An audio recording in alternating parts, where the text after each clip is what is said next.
Yo bana, inakuaje? Mambo vipi mtu wangu nguvu, ambaye of course kila siku tunakuwa kwa ajili ya kupeana info mbalimbali za kiburudani ambazo zimeendelea kuchukua nafasi kinoma kupitia mitandao ya kijamii. Leo nimekuletea kuhusiana na story kwa Konde Boy Harmonize TZ.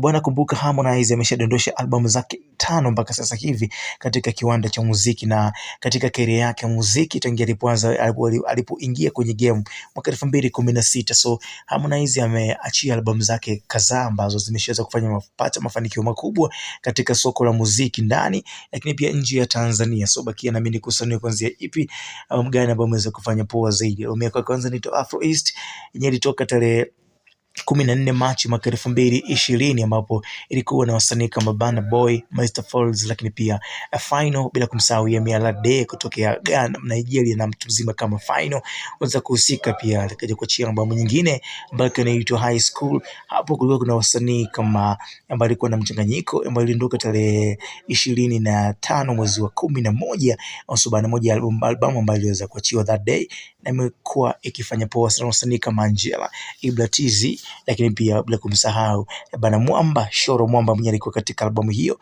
iliweza kufanya poa pia. Baada hapo akaweza kutubariki ilikuwa inaitwa Made for Us ambayo ilitoka mwaka 2022.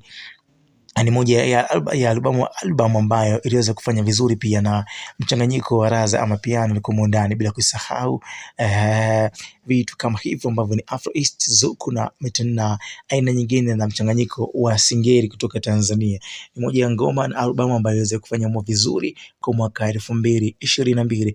Akaja katubariki albamu nyingine ambayo inaitwa Visit Bongo. Ni moja ya albamu ambayo iliweza kutoka mwaka 2023. Baada hapo akaja mwaka 2024 akaja kuachia albamu nyingine inaitwa Muziki wa Samia, ikiwa ni kuweza kuiunga juhudi za Rais wa Jamhuri ya Muungano wa Tanzania, na ametuahidi albamu ya 6 ambayo tenda kudondoka hivi karibuni. So be attention kuweza kukota album kali kutoka kwa Konde Boy.